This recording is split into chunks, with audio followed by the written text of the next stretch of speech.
Bismillahirrahmanirrahim. Assalamualaikum warahmatullahi wabarakatuh.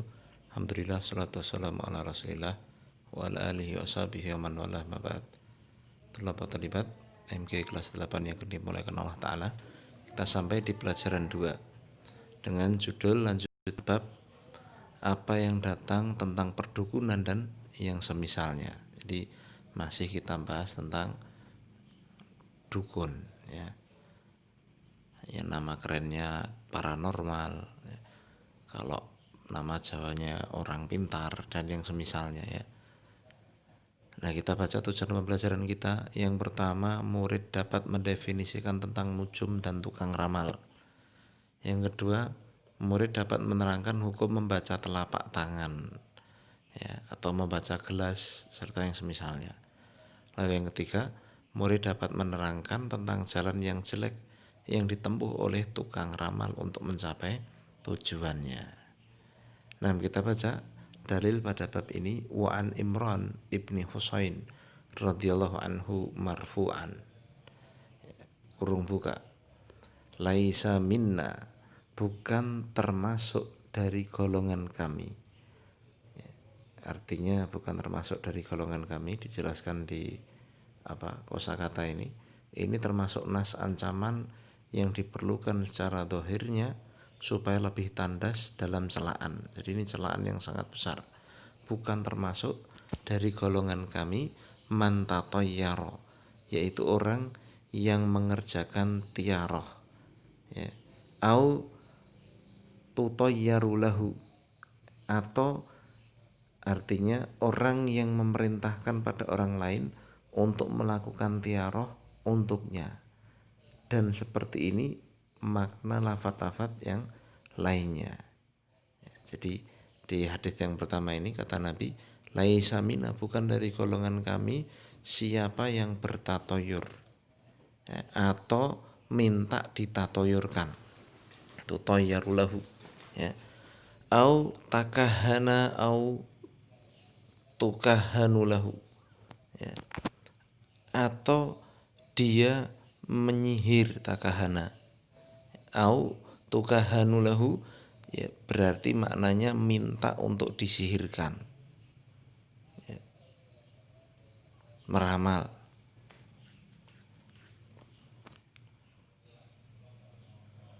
Ya, jadi seperti definisi kemarin, ya, kahin itu artinya apa? Orang yang mengaku mengetahui apa yang akan terjadi. Jadi bukan termasuk golongan kami. Yang pertama, orang yang bertatoyur, ya. Yang kedua, meramal atau minta diramal. Au sahara au suhira lahu.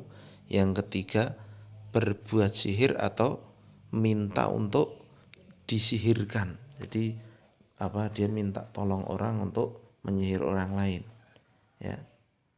Kemudian Nabi melanjutkan, waman ataka hinan fasaddaqahu bima yaqulu faqad kafara bima unzila ala Muhammadin sallallahu alaihi wasallam, kurung tutup. Dan siapa yang datang kepada kahin, tukang ramal, lalu dia membenarkan perkataan si tukang ramal itu, maka sungguh dia telah kafir, telah kufur terhadap Al-Quran dan Sunnah yang diturunkan kepada Nabi Muhammad. Diriwayatkan oleh Imam Al-Bazzar, ya, dengan sanad yang jayyid. Nah, warwahu Tabrani fil Awsat bi isnadin hasanin min hadits Ibnu Abbas tuna qaulihi wa man ata ila akhirih. Ya, dan diriwayatkan oleh Imam Tabrani dalam Al-Awsat, ya, dengan sanad yang baik dari hadisnya Abdullah bin Abbas tanpa ada kalimat man ata, ya. Taib. Penjelasannya, nah, dijelaskan di bawah ini.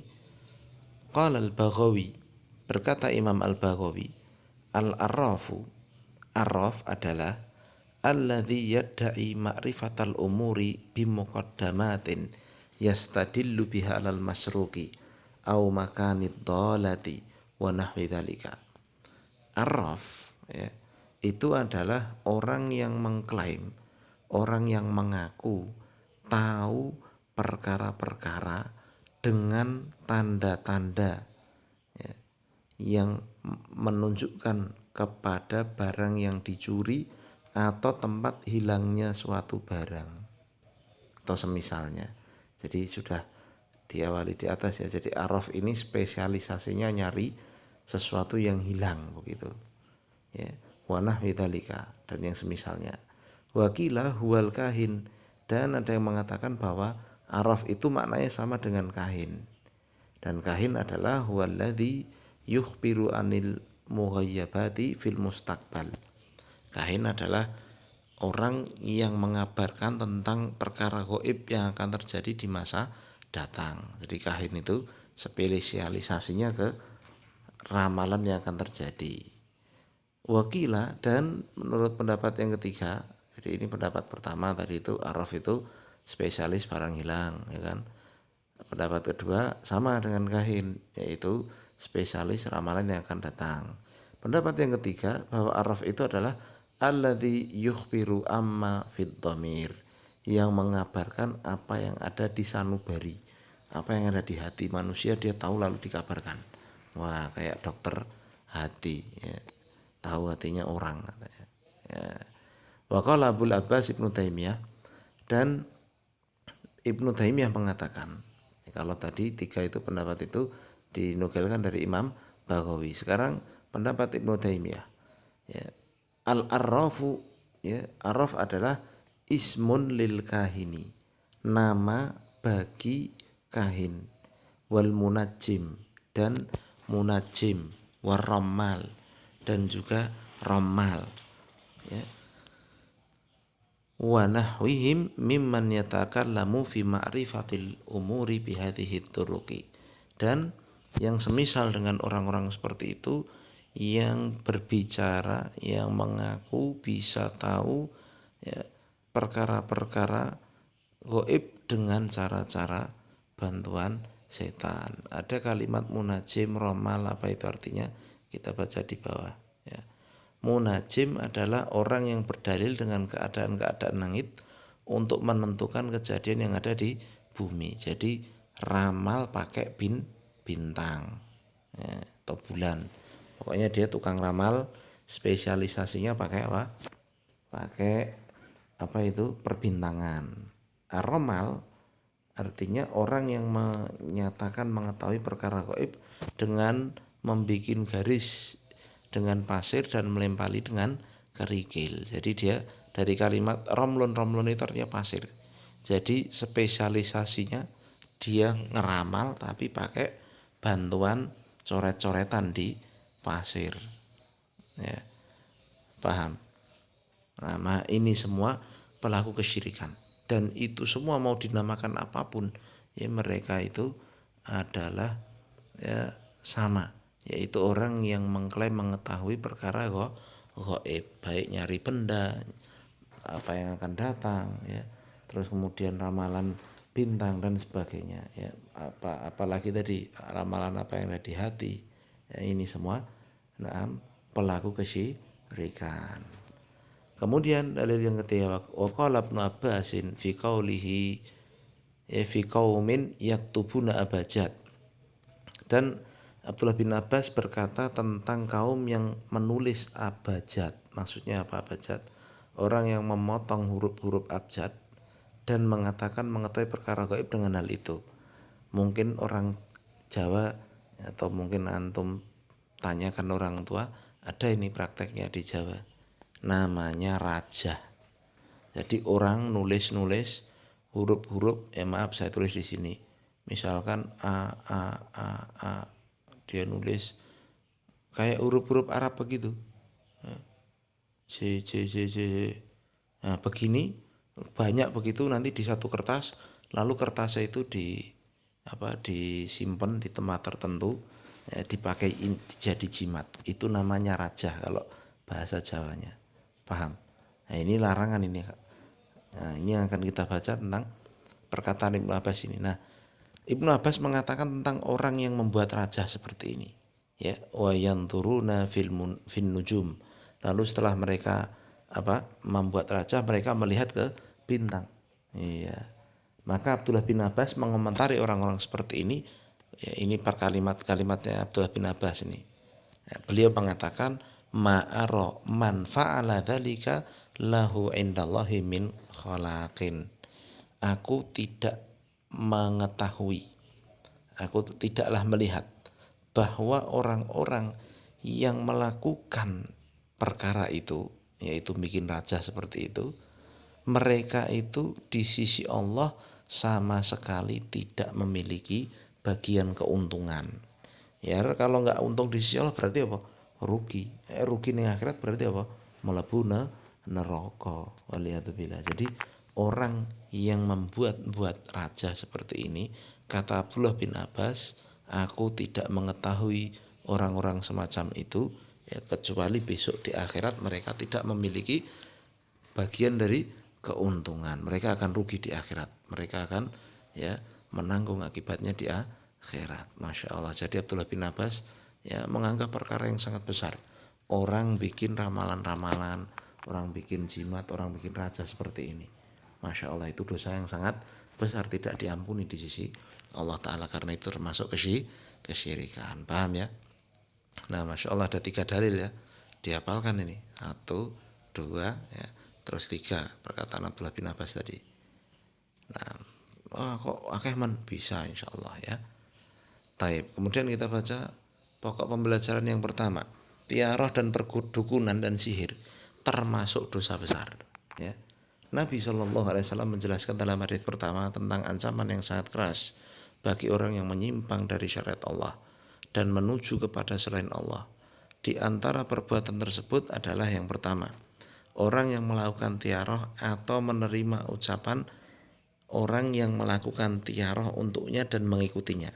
Jadi kalau ini beda ya, maksudnya beda itu orang pertama ini subjeknya, ini pelakunya nih, ya si dukun yang melakukan tiarahnya, ya yang meramal. Tiarah itu apa sih? Tiarah itu meramal dengan bantuan burung. Ya, jadi orang Arab dulu kalau mereka mau pergi atau mau ada acara itu nerbangin burung dulu. Nah, kalau burungnya terbang ke kanan, oh itu tanda baik, berarti mereka pergi.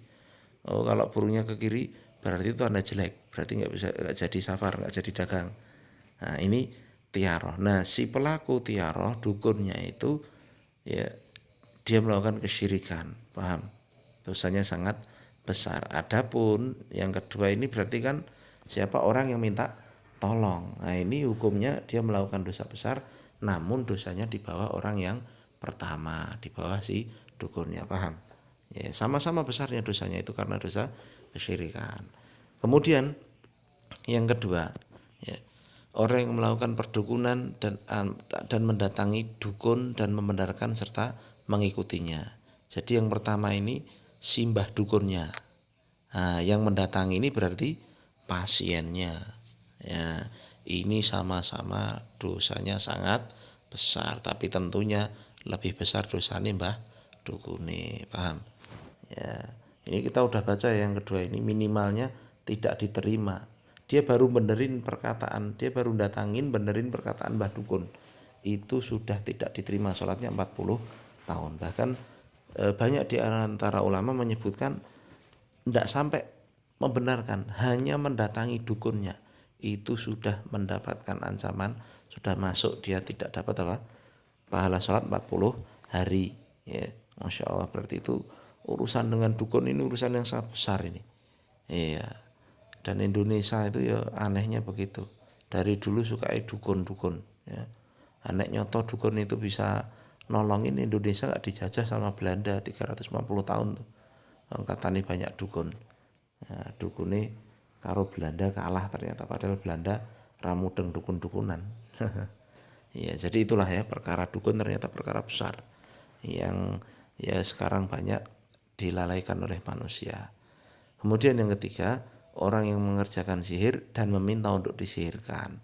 Ini juga sama, ini tukang sihirnya yang pertama, yang kedua orang yang minta disihirkan. Ini sama. Ya, dosanya sangat besar ya, tetap tentunya lebih besar pelaku-pelakunya ya. Nah, maka wajib bagi setiap hamba untuk berhati-hati dari perkara-perkara tersebut karena termasuk perbuatan syirik kecil seperti tiaroh dan termasuk kekafiran seperti perdukunan dan sihir. Ya, tiaroh ini tadi ya, yang A ini syirik kecil. Kalau B dan C ini syirik besar. paham ya.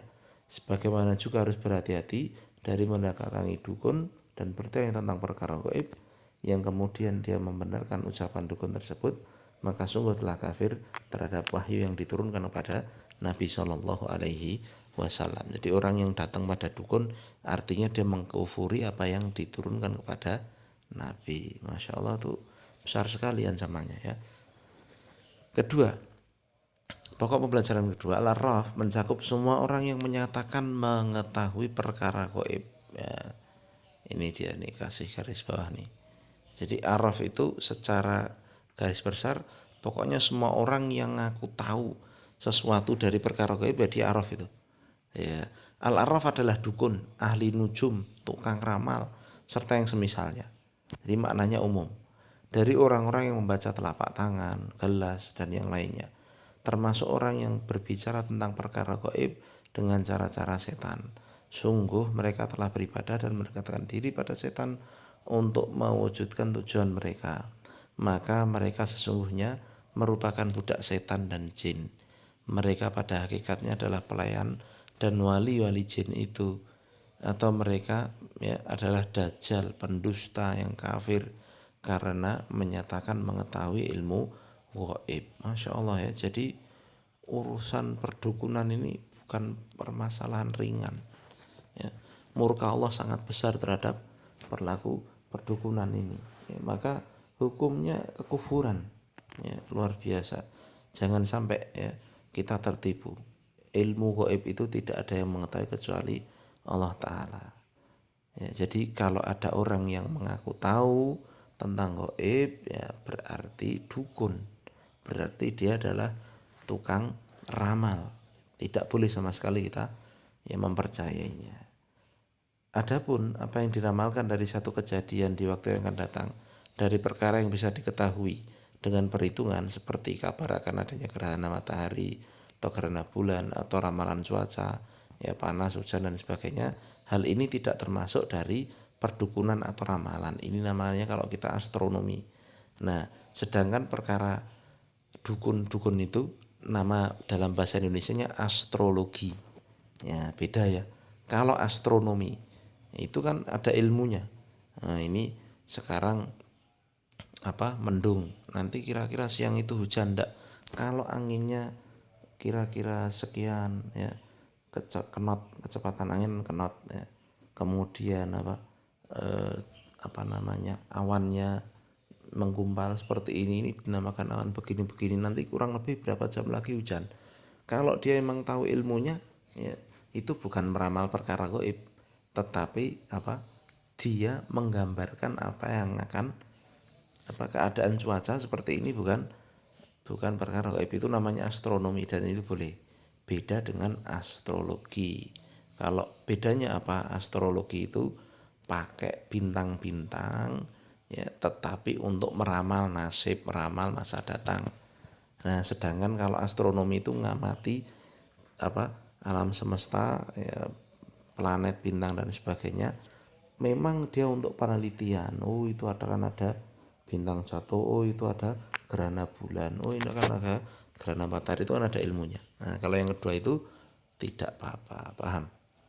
Baik. Kemudian pokok pembelajaran yang ketiga, hukum mempelajari abjad.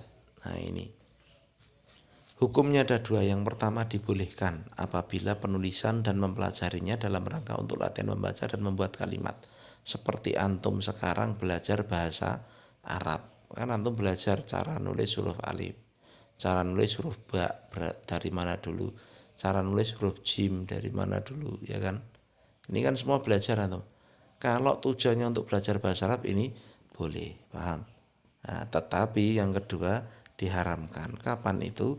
Apabila menulis dan mempelajarinya dalam rangka untuk menyatakan mengetahui ilmu gaib dan melihat pada bintang-bintang dalam rangka mengetahui kejadian yang akan terjadi ya di bumi, berupa kemiskinan, penyakit, musibah dan yang lainnya.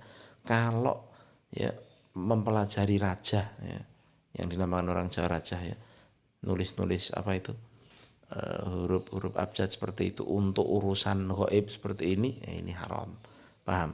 Nah, jenis kedua inilah yang dikatakan oleh Ibnu Abbas radhiyallahu anhu bahwa orang yang melakukannya tidak mendapatkan bagian di sisi Allah, karena hal tersebut termasuk dalam hukum al-arraf yang menyatakan ilmu, mengetahui ilmu gaib. Paham ya sekarang? Abjad ya. Yang satu dibolehkan kalau belajar bahasa Arab, yang satu belajar bahasa Arab, baca Quran ya itu boleh, yang satu dalam rangka bikin rajah, ini yang diharamkan. Jelas ya, tugasnya dikerjakan ada sedikit itu ya, di buku khusus tugas ada 4 tugasnya. Jadi tugasnya ada 2, yang pertama ngafalin dalil, kedua ngerjain itu ya. Nah, selesai pembahasan kita, semoga dipahami. Ya, wabillahi taufik, subhanakallahumma wa bihamdika asyhadu an la ilaha illa anta astaghfiruka wa atubu ilaik. Assalamualaikum warahmatullahi wabarakatuh.